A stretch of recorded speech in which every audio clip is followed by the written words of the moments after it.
ನೋಡಿ, ನೈಋತ್ಯ ವಲಯಕ್ಕೆ ಮಂಗಳೂರು ಸೇರ್ಪಡೆ ವಿಚಾರಕ್ಕೆ ಸಂಬಂಧಪಟ್ಟಂತೆ ಕೇರಳಂನ ಸರ್ಕಾರ ಸಾಕಷ್ಟು ವಿರೋಧವನ್ನು ವ್ಯಕ್ತಪಡಿಸ್ತಾ ಇದೆ. ರೈಲ್ವೆ ಮಂಡಳಿ ನಿರ್ಧಾರಕ್ಕೆ ಕೇರಳಂ ಸರ್ಕಾರ ತಗಾದೆ ತೆಗೆದಿದೆ. ಅಸಮಾಧಾನ ಹೊರಹಾಕ್ತಾ ಇದೆ ಕೇರಳಂನ ಸರ್ಕಾರ. ಮುಖ್ಯಮಂತ್ರಿ ಸಿಎಂ ಸತೀಶನ್ ಕೇರಳಂನ ಆದಾಯದ ಮೇಲೆ ಇದು ಭಾರಿ ಪ್ರಮಾಣದ ಹೊಡೆತ ಬೀಳುತ್ತೆ. ದಕ್ಷಿಣ ರೈಲ್ವೆಯ ಆದಾಯದ ಮೇಲೂ ಕೂಡ ಇದು ಅತ್ಯಂತ ಪರಿಣಾಮಕಾರಿಯಾಗಿ ಪರಿಣಾಮ ಬೀಳುತ್ತೆ. ಒತ್ತಡ ತಂತ್ರಕ್ಕೆ ಮೊರೆ ಹೋಗಲು ಇದೀಗ ಕೇರಳಂನ ಸರ್ಕಾರ, ಕೇರಳಂನ ಮುಖ್ಯಮಂತ್ರಿ ನಿರ್ಧರಿಸಿದ್ದಾರೆ. ವಿಚಾರವನ್ನ ಪ್ರಧಾನಿ ಹಾಗೂ ರೈಲ್ವೆ ಸಚಿವರ ಗಮನಕ್ಕೆ ನಾವು ತರುತ್ತೇವೆ.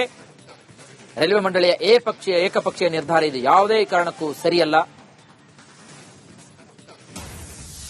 ಅದೇ ರೀತಿಯಾಗಿ ಕೇರಳಂ ಸಿಎಂ ಸತೀಶನ್ ತಗಾದೆಗೆ ಹಲವರು ಕೂಡ ಆಕ್ಷೇಪವನ್ನ ವ್ಯಕ್ತಪಡಿಸಿದ್ದಾರೆ. ಮಂಗಳೂರು ವಿಭಾಗವನ್ನ ಕೇರಳಂ ಯಾಕೆ ನಿರ್ವಹಿಸಬೇಕು ಅಂತ ಪ್ರಶ್ನೆ ಮಾಡಿದ್ದಾರೆ. ಉದ್ಯಮಿ ಮೋಹನ್ ದಾಸ್ ಪೈ ಸೇರಿ ಹಲವರು ಕೂಡ ಪ್ರಶ್ನೆಯನ್ನ ಮಾಡಿದ್ದು ಸಾಮಾಜಿಕ ಜಾಲತಾಣದಲ್ಲಿ ಸತೀಶನ್ಗೆ ಹಲವರು ಪ್ರಶ್ನೆಯನ್ನ ಮಾಡಿದ್ದಾರೆ. ಈ ವಿಚಾರದಲ್ಲಿ ಕರ್ನಾಟಕದ ಮುಖ್ಯಮಂತ್ರಿ ಅವರ ನಿಲುವೇನು, ಅವರ ಪಾತ್ರವೇನು? ಮಂಗಳೂರು ವಿಭಾಗಕ್ಕೆ ಕೇರಳಂನಿಂದ ನಿರಂತರ ಅನ್ಯಾಯ ಆಗ್ತಾನೆ ಇದೆ. ಮೈಸೂರು ವಿಭಾಗಕ್ಕೆ ಸೇರ್ಪಡೆ ಅತ್ಯಂತ ಸೂಕ್ತವಾದಂತಹ ನಿರ್ಧಾರ ಅಂತ ಮಾತುಗಳು ಕೇಳಿ ಬರ್ತಿವೆ. ಸಿಎಂ ಸತೀಶನ್ ಆಕ್ಷೇಪಕ್ಕೆ ಹಲವರಿಂದ ಇದೀಗ ತಿರುಗೇಟು ನೀಡಲಾಗಿರುವಂತದ್ದು.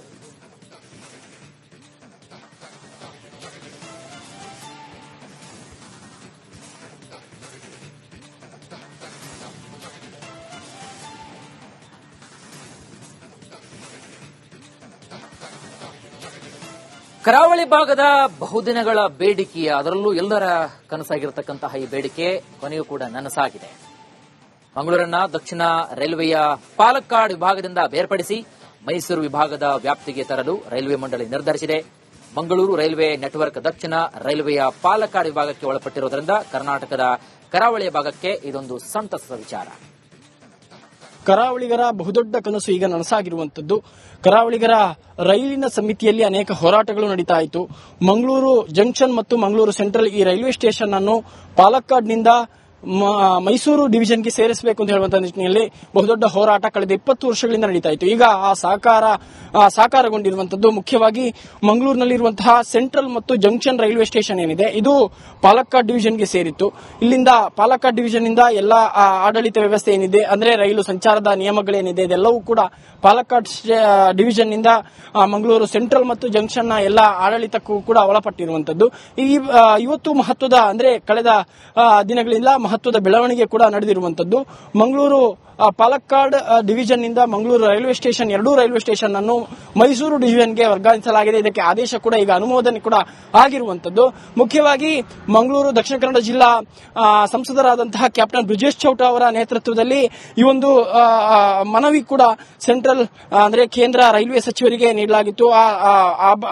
ಆ ಬಳಿಕ ಅನೇಕ ಹೋರಾಟಗಾರರು ಈ ಬಗ್ಗೆ ಮನವಿಯನ್ನು ಕೂಡ ಮಾಡಿಕೊಂಡಿದ್ರು. ಕಳೆದ 20 ವರ್ಷಗಳಿಂದ ಈ ಹೋರಾಟಗಳು ನಡೀತಾನೆ ಇತ್ತು. ಅಂದ್ರೆ ಮುಖ್ಯವಾಗಿ ಕೇರಳದ ಪಾಲಕ್ಕಾಡ್ ಡಿವಿಷನ್ ಇಂದ ಇದನ್ನು ಕರ್ನಾಟಕದಲ್ಲಿ ಇರುವಂತಹ ಮೈಸೂರು ಡಿವಿಷನ್ಗೆ ಸೇರಿಸಬೇಕು ಅಂತ ಹೇಳುವಂತ ಈ ನಿಟ್ಟಿನಲ್ಲಿ ಇದೀಗ ಅನುಮೋದನೆ ಕೂಡ ನೀಡಿರುವಂತದ್ದು. ಈ ಬಗ್ಗೆ ಸಕಾರಾತ್ಮಕ ಪಾಸಿಟಿವ್ ರೆಸ್ಪಾನ್ಸಿಬಲ್ ಕೂಡ ಕಳೆದ ಅನೇಕ ದಿನಗಳಿಂದ ಬಂದಿರುವಂತದ್ದು. ಈಗ ಕಂಪ್ಲೀಟ್ ಆಗಿ ಅನುಮೋದನೆ ಕೂಡ ದೊರಕಿರುವಂತದ್ದು. ಹಿನ್ನೆಲೆಯಲ್ಲಿ ಈಗ ಮೈಸೂರು ಡಿವಿಷನ್ ಆಗಿ ಮಂಗಳೂರಿನ ಎರಡೂ ರೈಲ್ವೆ ಸ್ಟೇಷನ್ಗಳು ಕೂಡ ಮುಂದಿನ ದಿನಗಳಲ್ಲಿ ಬದಲಾವಣೆ ಆಗಲಿಕ್ಕಿದೆ. ಇದರಲ್ಲಿ ಮುಖ್ಯ ಬದಲಾವಣೆ ಅಂದ್ರೆ ಮುಂದಿನ ದಿನಗಳಲ್ಲಿ ಏನೆಲ್ಲ ಬದಲಾವಣೆ ಆಗುತ್ತೆ ಅಂತ ಹೇಳಿದ್ರೆ ಇಲ್ಲಿಯ ಏನು ಹೋಟೆಲ್ಗಳಿದೆ ಮತ್ತೆ ನೌಕರರೇನಿದ್ದಾರೆ ಎಲ್ಲ ಸಾಕಷ್ಟು ಸಂಖ್ಯೆಯಲ್ಲಿ ಅಂದ್ರೆ ಪ್ರತಿಶತ 90% ಎಲ್ಲ ಕೇರಳದವರಿದ್ದಾರೆ.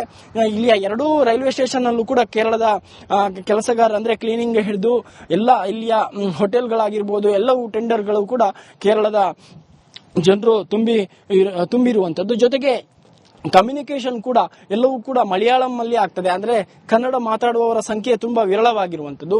ಈ ನಿಟ್ಟಿನಲ್ಲಿ ಮುಂದಿನ ದಿನಗಳಲ್ಲಿ ಅಂದ್ರೆ ಮೈಸೂರು ಡಿವಿಷನ್ ಆದ ಕೂಡಲೇ ಇದೆಲ್ಲವೂ ಕೂಡ ಬದಲಾಗಲಿಕ್ಕಿದೆ.